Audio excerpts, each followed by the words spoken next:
Your mind will be mine. All that you see, all that you hear will be under my control. Oh, come on, Mindwipe. You don't have to do that. I like you anyway. Hey folks, welcome back. And finally we're getting around to wave 2 of the deluxes for the Transformers Titans Return line. And we're going to start off with this guy.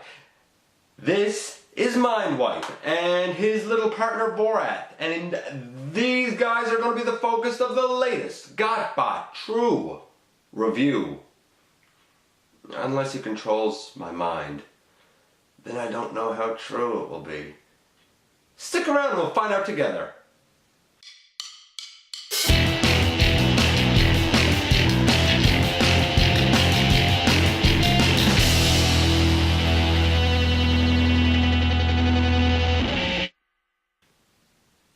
Hey folks, welcome back to the channel. I'm your host, Dennis Moulton, aka GotBot, and as always, I'm going to ask you to check out Machinery Man, the Everything Factor.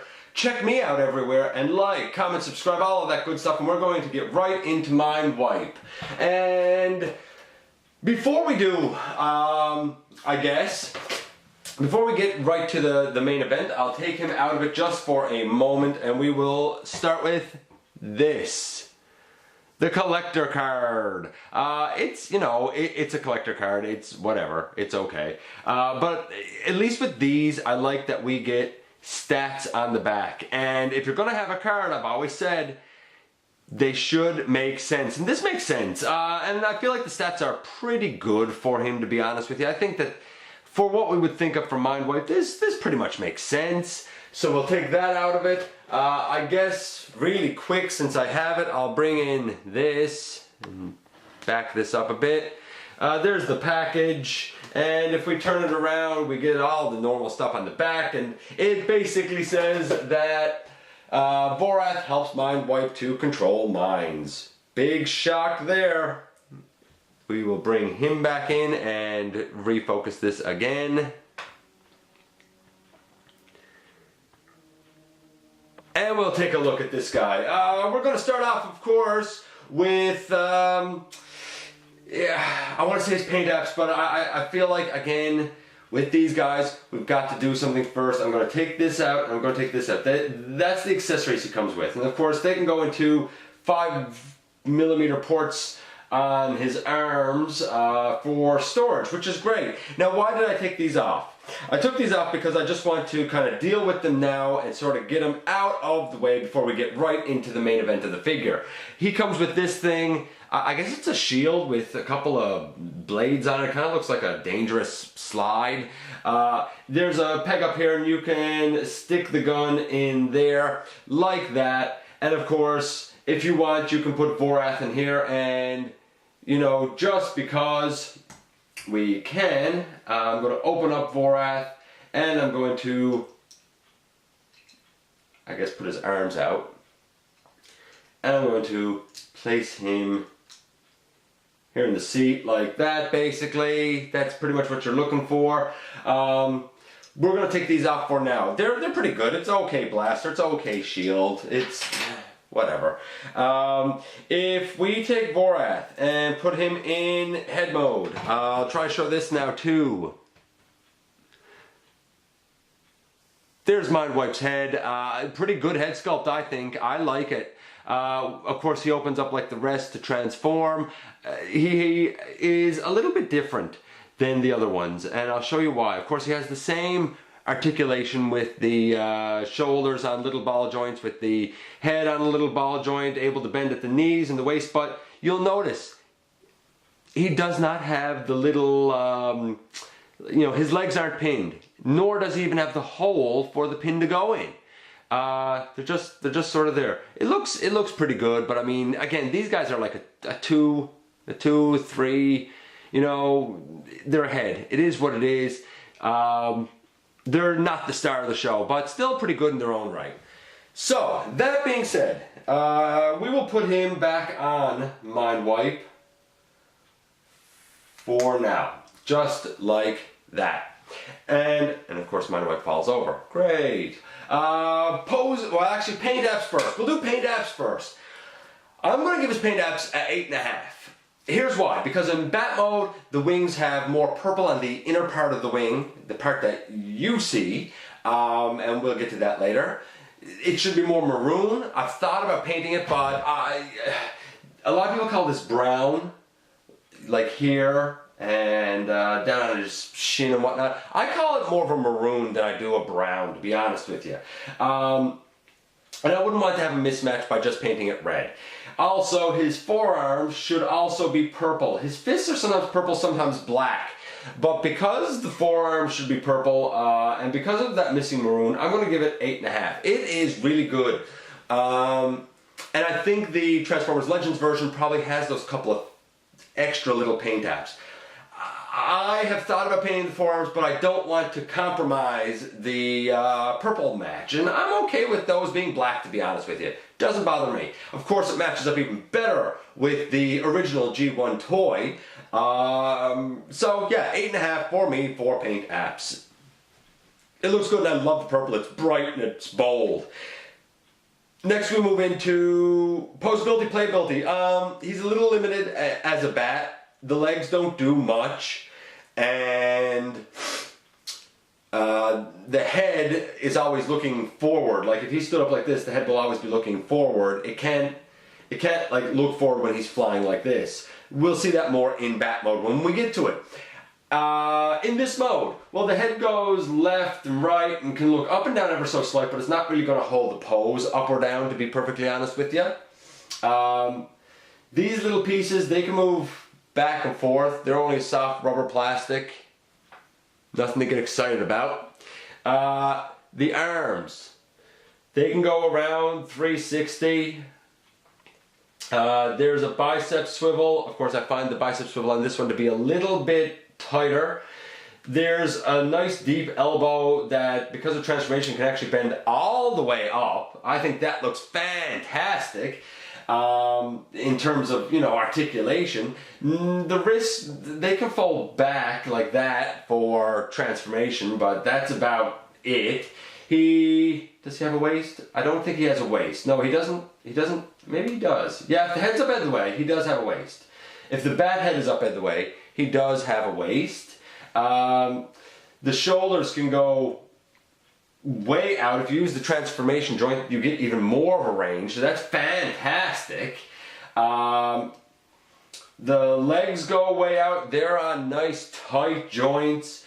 They go forward like this nicely. They go back nicely. There's a nice 90-degree knee, and if you were to open up this piece of wing on the back of his leg, you would get even deeper than that. There's a little bit of a toe tilt forward like that.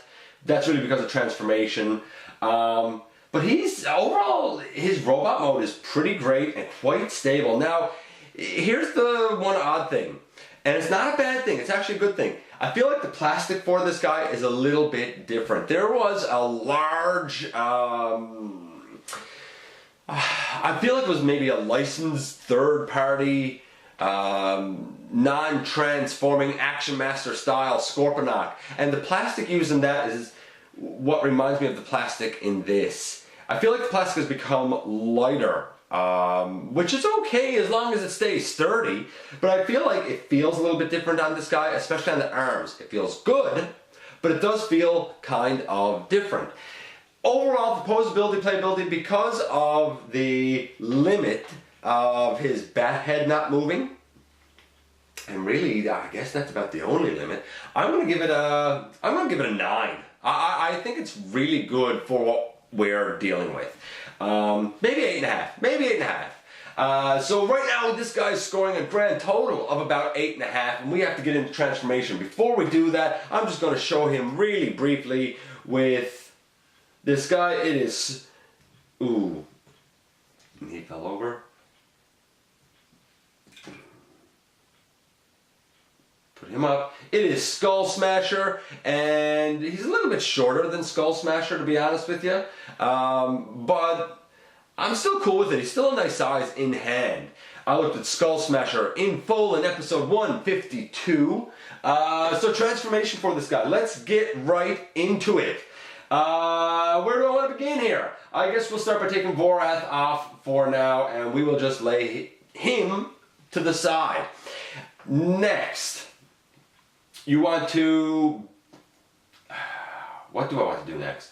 Okay, you want to take the arms out to the side here, just like this, and you're going to bring them right up over, just like this, and you're going to fold in the hand and fold in the hand, and then you're going to fold down the arm completely and fold down the arm completely.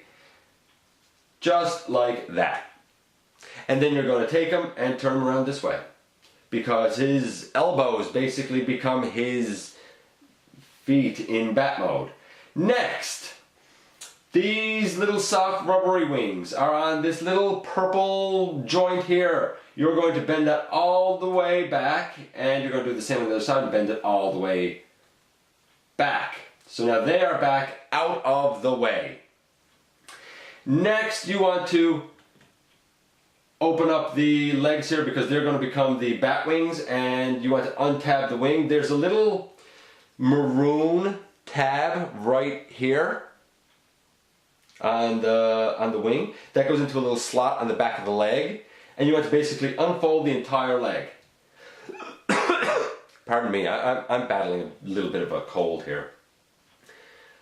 Unfold the entire leg, and you have the wings there. You can't really do a whole lot with them just yet. I will point out though that for the wings, when you go to bring them down to put them in the proper position, you are going to want to have the, I guess, inner purple part of the hinge here still facing up so that you can take the armature down far enough. So I note that because you're going to actually take the wing and you're going to turn it this way and then bring it down. You're going to take the wing and turn it this way and bring it down. But here's the problem. You see when I turn this one this way, the little purple piece is up here, but the little purple piece is not up here. So you want to do that, and what you actually want to do is turn them at the thigh. Not the hip, the thigh. And then you can bring that down. We're just going to leave them for now. We're almost done though. This whole bat head comes up. There's a little tab. Where is the little tab? If I can even feel it. There's a little hole. Sorry. There's a little hole right here. And there's a little tab on the underside of the soft, rubbery, plastic bat head. And you basically would push this up. Now you'd think that that wouldn't hold well, but just listen. You can actually hear it snap in. There might be another couple of locking points, but when you push that up, you will hear it snap in, and I think that is fantastic. The feet, fold it up, and fold it up so that's on the back of the wing, like this. And yes, these are the back of the wing. Some people have mistransformed them and had this be the front of the wing. When you bring these wings down, you basically want these little black armatures to be in this position where they're sort of slightly angled down. And on the back there's a little tab on the maroon piece of the wing and a little notch right up here on the purple wing. And the little maroon tab should, if I do this right, go into the notch, and the little maroon tab should, again, if I do this right, go into the notch. I like to angle his wings just ahead a little bit, since we can actually bend it this hinge, this hinge, this hinge, this hinge, this hinge, and this hinge. And in the end, boom, there you go, you have Mindwipe in his bat mode. I think it's pretty good. Like I said, the only limitation is if you actually have him, you know, in a horizontal position flying, the head cannot move from this position. Though the jaw does open and close, I guess for when he's doling out orders of, I will control your mind. What do we do with Vorath and his other accessories in this mode? Well, you can open up this chest piece that looks a lot like a lid to a coffin, and you can take Vorath and bend him at the knees in a sitting position, put him inside, and push that back up. So now he's in the abdomen chest section of Mindwipe, and we will turn him around in order to deal with what we do with his little blaster and his little sleigh thing. For his little sleigh thing here, you fold these pieces up. You take the blaster, and I like to put it underneath. Some people put it on top. I put it up in the hole. You could also put it down through the top here. That's up to you. Take the handle, which could be down like this when it's held, you know, in his hand or on his shoulder, and flip it all the way up. So now the handle is facing where the red molded in detail is. And there's a little peg back right here, and this can slot up into that little peg. I note the position of the handle, because if you try to do it the other way, the legs don't have the clearance that they need. And even this is a bit tight.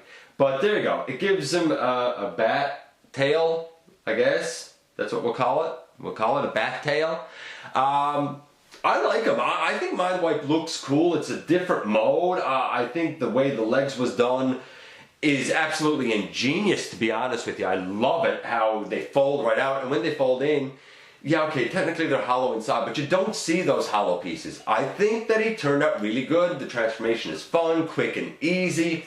Tabs go in nicely. Overall, folks, I'm going to give Mindwipe a transformation score of, honestly, a 10. It's easy and it's fun. He had an 8.5 and 10. Mindwipe is easily a 9. He is a great entry. I love the first wave of Titan's Return, and so far, wave 2 is kicking off pretty strong too. Anyway, that's it for this one. I appreciate you giving me a little bit of your time. You know that by now. And of course, as always, let me know what you think, and I look forward to the next time that you and I get together right here for another visit inside the videos.